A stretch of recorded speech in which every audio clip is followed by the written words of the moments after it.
Here's the rewritten script in super simple English, same length line by line, casual storytelling style like we're just chatting over snacks. No info added or removed. Derek Bieri from Vice Grip Garage seemed to have the perfect life. His YouTube channel made him millions. More than 3 million people loved watching him bring old cars back to life. His family looked super happy. His big farm in Tennessee felt like a dream. But in 2023, something scary happened that flipped everything upside down. It wasn't just being tired from work. It wasn't about running out of money either. It was way worse than that. 1 second in his garage almost ended his life. His 12-year-old son saw the whole thing. What happened that day hurt Derek in a way nobody saw coming. The guy who could fix any car couldn't fix what broke inside him after.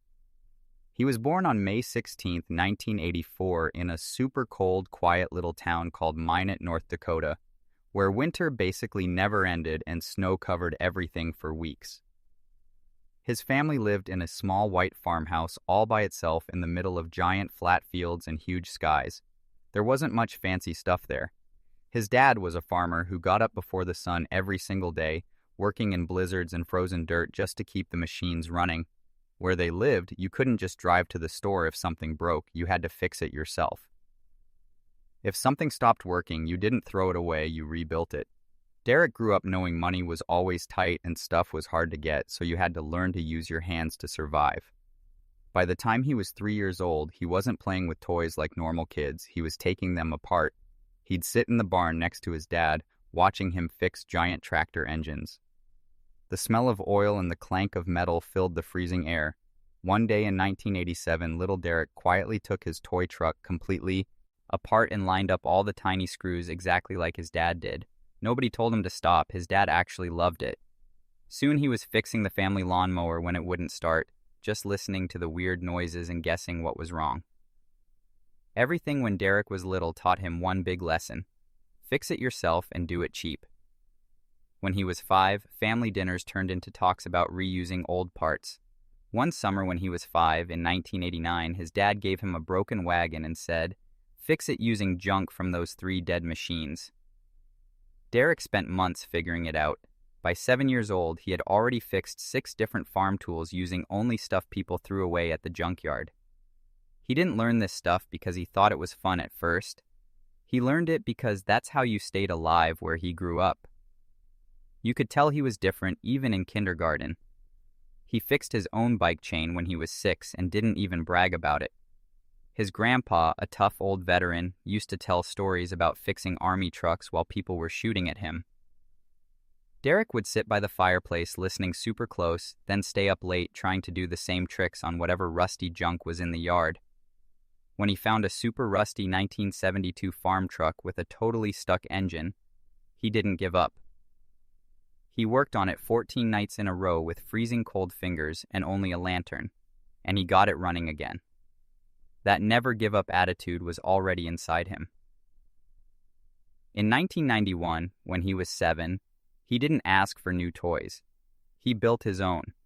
He made a go-kart out of an old baby stroller, a leftover lawnmower engine, and random metal he welded together. The whole thing cost less than $10. And it actually worked. He drove it around the fields like it was brand new. That first go-kart turned into 3, then 4. Each one got better and better. He hated throwing anything away. If something had usable parts, he saw a new project. When he was 13, digging around in the back of the family shed, he found something that blew his mind.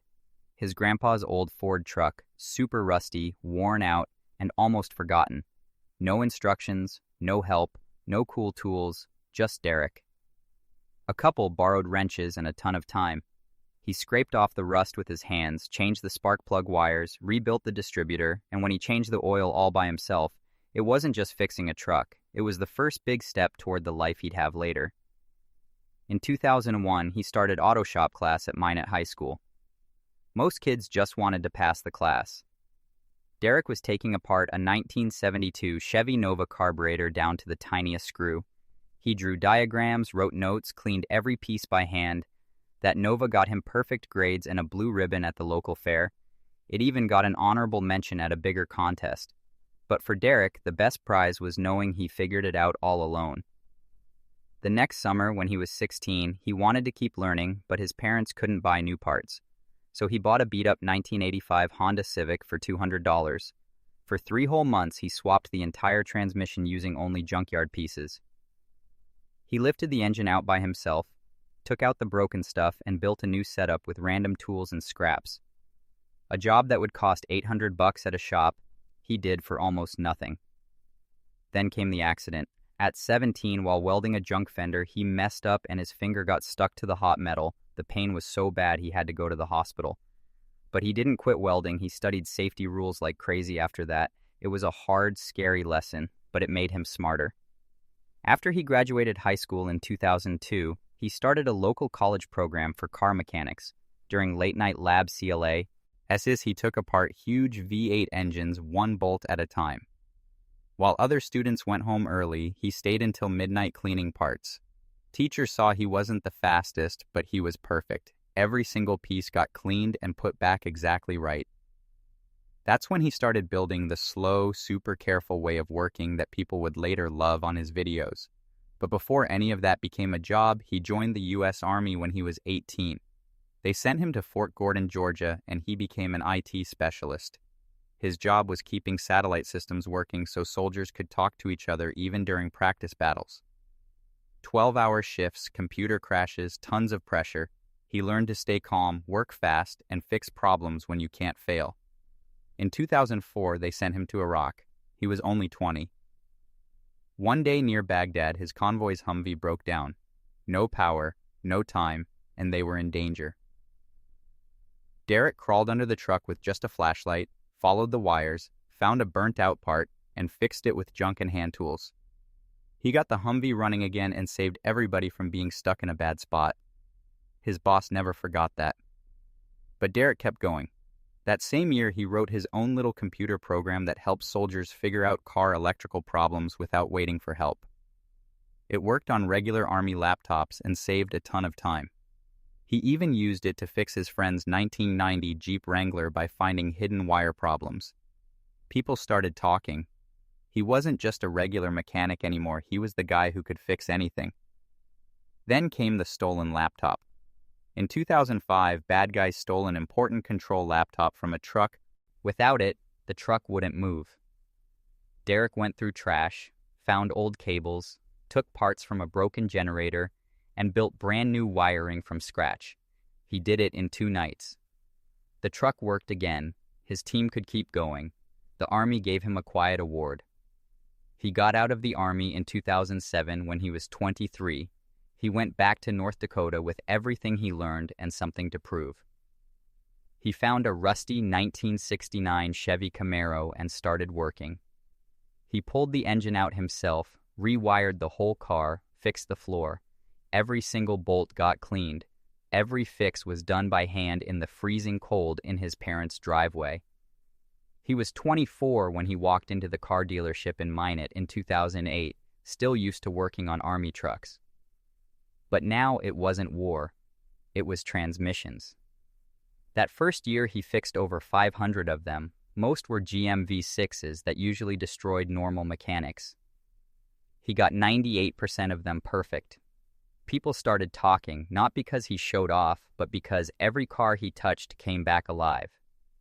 After work, he'd sit under bright shop lights reading old repair books, figuring out stuff other people gave up on. By 2009, he wasn't just fixing cars. He was teaching the other guys how to do it.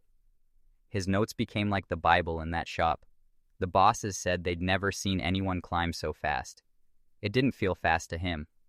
It just felt normal. By the time he was 26 in 2010, he wasn't turning wrenches anymore. He was running a team of 15 people across a bunch of auto shops, and he didn't manage like a suit guy. He wore coveralls. He still walked around the shop checking bolts, testing tightness, asking questions. That year, he started something new and brave. Reusing good parts from wrecked cars, saving every screw, bracket, and gasket. It wasn't about being cheap. It was about being smart. Shop costs dropped 30%. Big bosses flew in to see it. They made him explain it at a huge national meeting. Soon the whole company copied his system. It wasn't luck. It was his plan. He wasn't just saving money, he was making his team feel valued, keeping everyone excited to work, making sure nobody felt like they didn't matter. In 2012, he got a bigger job, vice president of a Midwest parts company that had over $2 million in contracts. And he did something quiet but huge. He started picking suppliers not just for low prices but for treating their workers right. If they paid fair and kept people safe, they got more business. If they didn't, he walked away. In 2 years, people quitting dropped 40%, no more tired workers running away. That wasn't normal in his world, and people started talking. His name showed up in car magazines. Quiet guy, good heart, great results, super rare. Then 2014 hit him hard. He was 30 and became CEO. One night, looking at money reports, something looked wrong and he didn't give it to accountants. He stayed up night after night checking numbers himself. What he found was awful. $150,000 missing, stolen by his own CFO with fake bills and fake companies. The betrayal hurt bad, but in just weeks he got back $120,000, called the police, fired the guy, and told his whole team everything. No secrets. The local business world was shocked, not just by the theft, but by how fast and strong he handled it. That moment made people see him different. Not just a boss, but someone who protects his people. 2 years later, the world saw a whole new side of him. He had started filming in his garage. No fancy lights, no helpers, just him, rusty metal, and an old iPhone held together with tape. It wasn't a plan to get famous. It was just to feel better. All the office drama, lies, and stress melted away when he grabbed a wrench, and people loved it. His videos weren't perfect. They were real. He left mistakes in, grease on his hands, laughing. G mixed with cussing, and it worked. People didn't want fake perfect stuff. They wanted real. Vice Grip Garage started in those late nights. It grew slow at first. Then it blew up. Over 39 million subscribers, over 250 million views, and behind it all was a guy who just wanted to feel like himself again. But none of it would have happened without Jessica. They met at the county fair in Minot in 2001. He was 17. She was 17 too. 2 farm kids who got hard work, cold winters, and hand-me-down boots. They started dating for real. And on July 19, 2008, they got married in a backyard. Only 50 people. Nothing fancy, just promises and dirt roads. He had just gotten out of the army. She kept him steady. Through every job, every move, every hard time, she never left. That wasn't a fairy tale. That was choosing each other every day. Now, over 14 years married and 24 years together, they still talk with just looks and finish each other's sentences when they're mad. On March 17, 2010, everything changed again. Twin boys, Bailey and Bradley, were born a little early but healthy, and life got crazy. Derek was flying all over for meetings, fixing companies, leading people, but at home he was changing diapers at 2 a.m., bottle in one hand, work laptop in the other. He refused to miss a second, but he felt guilty all the time. Every plane trip felt like leaving the important stuff behind. Jessica, raising 2 babies, never let him forget who he was really doing all this for. Then Bentley came in 2012 and a little girl in 2015. They keep her name private. That same year, Derek's company almost fell apart. The stolen money, lawsuits, crazy stress. He was working 60-hour weeks. Some days he barely talked. Jessica took over money stuff, ran the house, handled everything. They had nights they didn't speak. Weeks they hardly smiled, but they never quit on each other or the dream. Then came the big talk. In 2016, Jessica sat him down, said something's wrong, and he finally admitted what he was hiding. He was burned out so bad he was scared it would break him. He was terrified of missing his kids growing up, scared he'd turn into someone he didn't know. So they decided together he would leave the big corporate world, slowly and quietly. That same year, Vice Grip Garage stopped being just a hobby. It became his way out, his new life. By 2018, they packed up everything and moved to Lewisburg, Tennessee. It wasn't running away, it was finding peace. Tennessee has no state income tax, warmer weather, and lots of land. Jessica started homeschooling the kids. Derek could work on cars all year. The kids had room to run. The family finally had time together. And Derek finally felt balanced. He wasn't chasing big titles anymore. He was chasing a real life. And he got it.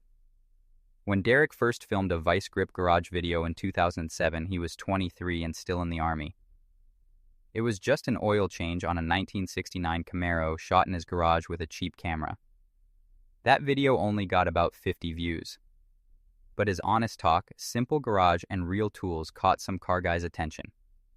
No script, no fancy editing, just dirty hands and real rust. While other car channels used bright lights and perfect shots, Derek just showed the truth. That quiet, keep-going style slowly built a group of fans who loved real over fake. And even though it started tiny, that camera would end up filming some of the coolest old car rescues on the internet. In 2018, Derek was 34 and quit his office job to do YouTube full-time. He brought back to life a 1969 Camaro Z28 using an old taped-up iPhone and a $100 engine he found at a swap meet. The exhaust was held with zip ties, the hood was cut rough to fit the radiator, and the whole car ran with crazy real energy you can't fake. In just weeks, that video got 848,000 views. That one video proved people were starving for real stuff, and Derek had it in every second. But his real famous moment started with a $300 total junk car. In 2016, he found a 1972 Plymouth Duster falling apart in a barn. It was barely together, but he taped the leaks, tied the hood with bungee cords, and somehow drove it 100 miles home with no brakes and a transmission that hated every gear. That crazy drive, filmed with pure guts, became a fan favorite and pushed him to 100,000 subscribers by mid-2018. What started as a pile of rust turned into a roaring muscle car with a 485 horsepower V8 built in a normal garage, not some fancy shop. Then in 2019, everything almost ended. Hackers got into his YouTube account, put his face on gross videos, and shut the channel down. It could have killed everything, but Derek still had his Army IT skills. He cleaned it up, made security way tighter, and came back stronger. Two-factor logins, new protection, and he even taught fans how to stay safe online. His fans never left. They stayed and sent tips and love in the comments. In 2020, when the world shut down because of the pandemic, Derek did what he did best, brought dead cars back to life. He saved a 1964 Ford Falcon, and he yelled something that stuck forever. "Send it!" It became his battle cry. The timing was perfect with millions stuck at home wanting something real. That video hit huge. By the end of 2020, Vice Grip Garage passed 500,000 subscribers. People weren't just watching a guy fix cars, they were watching a guy who never quits. A year later, in 2021, he found a 1965 Mustang rotting in a Minnesota junkyard. All four wheels were locked, the roof was smashed in, there were dead animals inside, but Derek built his own trailer, dragged it 500 miles to Tennessee, and got it running. Not perfect show car stuff, just loud, fast, and alive. That video got 2 million views. The same year he did something even wilder. He drove a 1970 Chevy ice cream truck 700 miles to a big drag racing event. The truck barely hit 75 before the speedometer died. Brakes were trash. He handed out hot dogs to fans while fixing broken parts on the side of the road. The trip was loud, bumpy, and awesome. Over 1.5 million people watched. But it wasn't all good times. In 2022, someone broke into his Tennessee garage and stole a brand new 2200 carburetor he just rebuilt. It wasn't just a part, it was important for a video car. Cameras caught the thief. Derek stayed calm but took it hard. His fans did too. The theft video went viral and people sent tips like crazy. He put in better locks, cameras, and alarms. Him and his fans got even closer. In 2023, he did something almost impossible. During Sick Week, his Chevelle called Independence ran the quarter mile in 9.73 seconds at 140 mph. That's super fast for any car. But Derek's still had a basic old rear end. He wrote "Pray for me" on the cover and floored it anyway. The car held together. Jessica helped drive and brought snacks. Inside it was mostly original except an old roll bar and racing belts. The engine had a big Pro Charger. That one run shot his subscribers to 1.8 million. Later that year, Derek got on TV. Motor Trend made a show called Roadworthy Rescues, and the first car was Derek fixing a 1970 Chevelle that sat dead for 26 years. He got it running and drove it 600 miles through Tennessee weather. The show kept his YouTube realness, but added pro editing. It even got nominated for a Daytime Emmy for editing, but the heart stayed the same. One guy, cheap tools, no excuses, all heart. By 2024, Derek wasn't just a garage guy anymore. He had built a whole empire on rust, fixing stuff, and being real. Vice Grip Garage hit 2.2 million subscribers and 756 million views with no scripts, no fancy effects, no big team. He did everything himself. His videos were sometimes 100 minutes long, filmed super late, lit by regular garage lights, and powered by coffee. What started as cheap car fixes became a business nobody else understood. He'd fix a car and sell it for just $50 or $100 more than it cost him, then put every dollar into the next car. It didn't make him rich fast, but it made people trust him, and trust turned into a $5 million net worth. It wasn't just YouTube money, it was sponsors like Bare Metal Zombie, TV shows, and special merchandise that sold out in under 48 hours. That merch line he started in 2024 called Vice Grip Lodge wasn't just extra cash, it was love for Sick Week racing. He made 10,000 Pray For Me diff covers with cool art from his races. They all sold out in 2 days. They weren't cheap either. Fans didn't just buy them, they showed them off. Pictures were everywhere online. People painted them, hung them on walls, treated them like treasures. The money went back into new car projects and even some charity stuff. Derek made something rare, merch that felt like belonging to a club. The same year at Sick Week 2024, Derek didn't win the race, but he won hearts. He was racing his 1971 Chevelle called Liberty with a huge 540 big block and turbo 400 trans, but the turbo broke. The engine died, but he stayed calm. He live-streamed the whole breakdown. 50,000 people watched him explain every problem like a teacher. It wasn't just a failure, it was a lesson. Fans voted him the favorite guy to watch at the whole event. Out of 300 racers, including big names like Cletus McFarland and PFI Speed, Derek stood out the most. Then everything got quiet. Early 2025, fans freaked out. No new videos, rumors everywhere, scandal, tired, gone. People went wild on forums, but Derek wasn't gone. He was deep in the garage fixing a 1968 Plymouth Fury that took all his time. No crew, just him, tools, and his kids helping. He finally posted a chill vlog showing his boys turning wrenches and Jessica sorting bolts next to him. That one video calmed everyone down. Fans didn't just relax, they showed even more love. What they didn't know yet was the real story. That Fury almost killed him.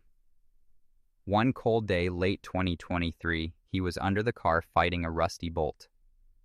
The floor was slippery with oil. The jack stand slid. 4,000 pounds of car fell. It pinned his arm and missed his head by inches. Bentley, only 12, saw everything. Jessica came running and screaming. Somehow Derek yanked his arm out. No broken bones, just bruises, and a brand new rule in his head. That night, the whole family sat down and promised. Safety first, always. No more rushing, no more skipping steps. The channel slowed down from weekly videos to twice a month. That scary moment never got filmed. It quietly changed everything. People online kept guessing he was burned out. Really, Derek just grew up a little more. He put out a 2024 video fixing a barn-find Chevy focused on safety, not speed. Every jack stand double-checked, every wheel blocked. He never said, "I almost died." He didn't need to. Everyone felt it. Fixing cars is only cool if you get to go home after. The next year, 2025, he showed that lesson even more. Getting ready for Sick Week, a $3,000 engine he bought that was supposed to be perfect seized up during install. Crankshaft wouldn't move, hidden rust damage, no, time to buy new. Most people would quit. Derek didn't. He grabbed old farm parts, rebuilt the carb, made a junkyard transmission fit. He even built his own engine stand out of scraps. It was a mess turned into a tutorial. The race got delayed, tuning wasn't perfect, but the car ran. He posted every step to save other people from the same $3,000 mistake. Later that year, he built something brand new, not just another rescue, something different. His first real drag car, a 1970 Nova, built right from the start. Stronger frame, full roll cage, tested chassis, better brakes, custom fuel tank. That Nova hit 150 mph on its first pass. He wasn't trying to show off anymore. He was trying to do it safe and smart. You could see it in every single weld. It wasn't about being the fastest. It was about being the smartest. By 2025, Derek was 41 years old. Vice Grip Garage passed 3 million subscribers. His own money was around $7 million. He had brought over 10,000 cars back to life, each one teaching grit over glamour. His Tennessee farm was home and work, a perfect escape from the office life he left behind. The big numbers were cool, but they weren't the real story. The real story was honesty, patience, and a giant family of fans learning one bolt at a time. Even with all the fame, Derek never stopped being a dad first. In 2025, a video of him tuning a Camaro with his boys got 1 million views super fast. Bailey, Bradley, and Bentley weren't just in the background. They were learning right next to him. Jessica wasn't hiding. She was right there planning trips, handing tools, holding the camera. Their life wasn't fake for videos. You could hear the kids laughing or yelling when a wrench slipped. That real family noise was the magic. It wasn't just content. It was family. And then came a little hint of something new. Late 2025, Derek teased a book. It wasn't just car tips. It was like therapy on paper. Quiet parts about how scary that almost death moment was. The book would have cheap racing tricks. But between the numbers and charts, it would talk about fear, stress, and healing. He wasn't quitting. He was just switching lanes. In 2026, he plans to take a twin-turbo Falcon to the Midwest drags and try for under 9 seconds. But any money he wins won't stay in his pocket. It'll go to scholarships for kids who want to be mechanics back in Minot, North Dakota, right where his story started.